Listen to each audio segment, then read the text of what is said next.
Nous avons le plaisir aujourd'hui de recevoir Mbo, qui va nous dire plus pourquoi elle préfère s'appeler Mbo. Et voulez-vous nous dire pourquoi vous préférez vous appeler Mbo?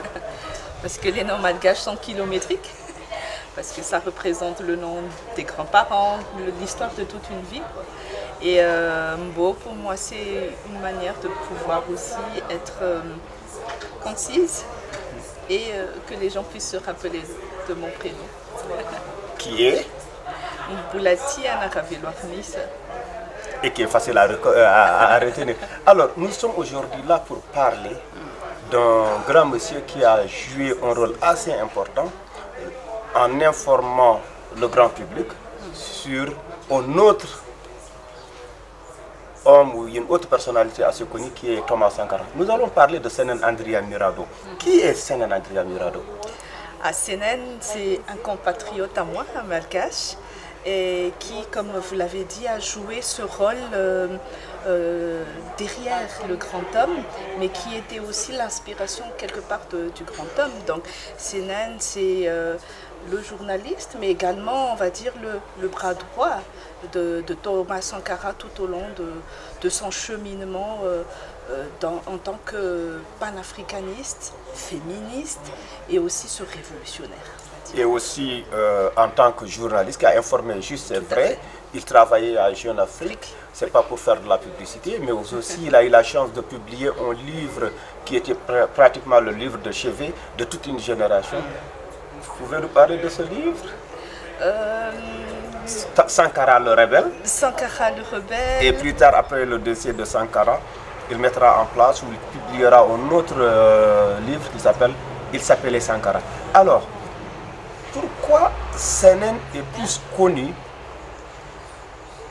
en France, dans la diaspora, que dans son propre pays?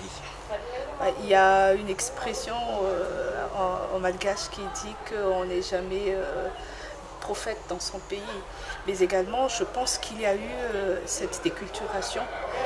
On a toujours voulu mettre en arrière les malgaches qui ont pu percer, surtout en Afrique, et d'avoir ce discours panafricaniste, parce qu'on est toujours, et on le reste toujours, dans cette manière coloniale qu'on doit rester dans la partie où on ne peut pas être des révolutionnaires.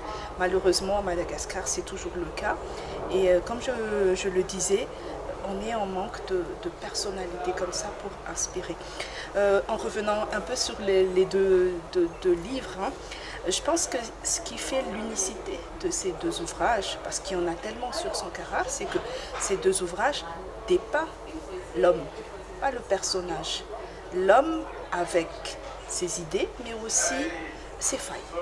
Et je pense que c'est ça qui est vraiment appréciable, parce que Senen a pu dépeindre l'homme comme étant un homme, mais qui a pu dépasser toutes ses failles, les périodes de sa vie un peu difficiles, et qui nous donne le vrai visage de Sankara. Je ne vais pas dire à 100%, mais qui permet quand même au personnage lambda de se définir comme « Ah, je peux aussi » parce que c'est un homme qui a pu faire tout ce qu'il a pu faire. Effectivement, vous parlez des gens qui ont eu à écrire sur Sankara. Il y a aussi l'écrivain comment il s'appelait, vous allez m'aider à trouver son nom, qui a écrit et qui disait que Sankara n'était pas éloquent, ses analyses économiques étaient superficielles, mais Sankara avait le don de pouvoir dire très haut ce que tout le monde pense tout bas. Il s'agit de Jean Ziegler, qui a fait cette analyse dans son ouvrage, si je me souviens, intitulé La victoire des vaincus. Alors, pensiez-vous que Sankara avait quand même manqué de maturité?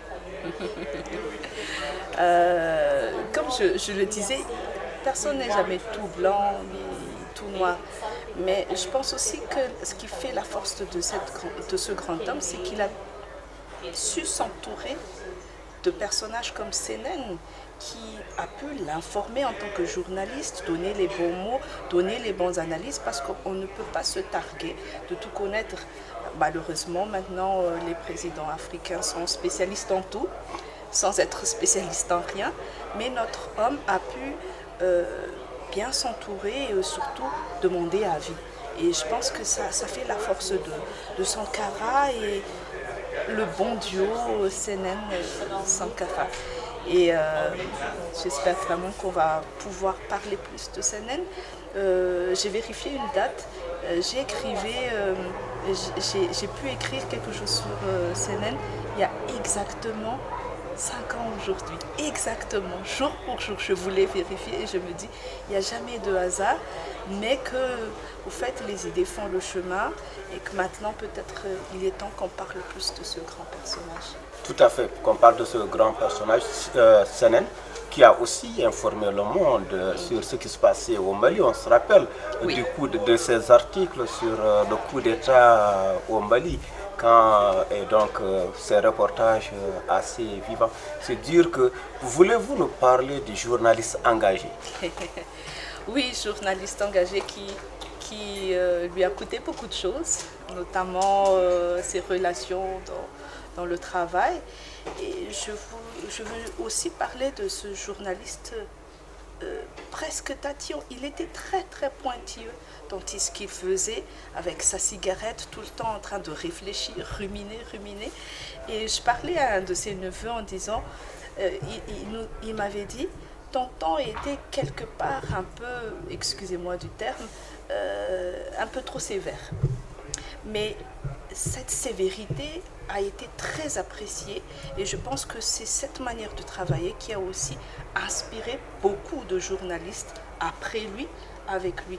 Je parlais aussi avec quelqu'un qu'il connaissait bien en disant que il était toujours éveillé, même à des heures pas possibles, pour vérifier, revérifier, tout le temps, faire des recoupements pour être le bon journaliste qui, dans l'essence même, devrait être celui qui informe, mais en plus de ça, celui qui éduque la masse. Tout à fait, c'est ce qu'on retient aussi c'est la rigueur. Oui. Senen était un journaliste très rigoureux, qui informait juste et vrai. Mais on oublie aussi que Semben c'était aussi un homme courageux. Ah oui. Parce que oser défier des gens comme les Mobutu Sese à cette période, oui, c'était quand même risqué. Humainement. Voilà. Maintenant, qu'est-ce qui reste de l'héritage de Semben? Je pense qu'il reste beaucoup parce qu'il reste des hommes et des femmes qui suivent encore sa philosophie, qui ont été formés par sa manière de travailler. Il y a aussi l'héritage de ces beaux ouvrages et je pense qu'il a aussi pu marquer l'histoire burkinabé, mais également beaucoup d'autres générations par le fait qu'il a pu nous donner une vraie image, pas parfaite, mais l'image de ce qu'était ce grand Sankara. En tant que malgache, en tant que féministe et panafricaniste, quel est aujourd'hui le message que vous lancez à l'endroit de la jeunesse africaine? Oui. Il est temps de retrouver nos grands frères, si je peux dire ça, de Senen. Et que des gens ordinaires ont fait des choses extraordinaires parce qu'il y avait d'abord cette rigueur dans le travail, cette volonté et cette inspiration de faire la révolution. Un grand mot peut-être, mais je pense que c'est un mot que nous aussi, on doit s'approprier et pouvoir avancer. Surtout pour la jeunesse malgache qui n'a pas vraiment de personnage à qui s'identifier, de quelqu'un qui a fait grand-chose sur l'histoire panafricaniste. Voilà Senen qui ne demande qu'à être redécouvert, mis en avant et surtout que nous, nouvelles générations, on puisse aussi aller sur ce chemin, surtout sur le panafricanisme. Madagascar et dans l'océan Indien se perd un peu. Est-ce qu'on est africain? On se pose encore des questions.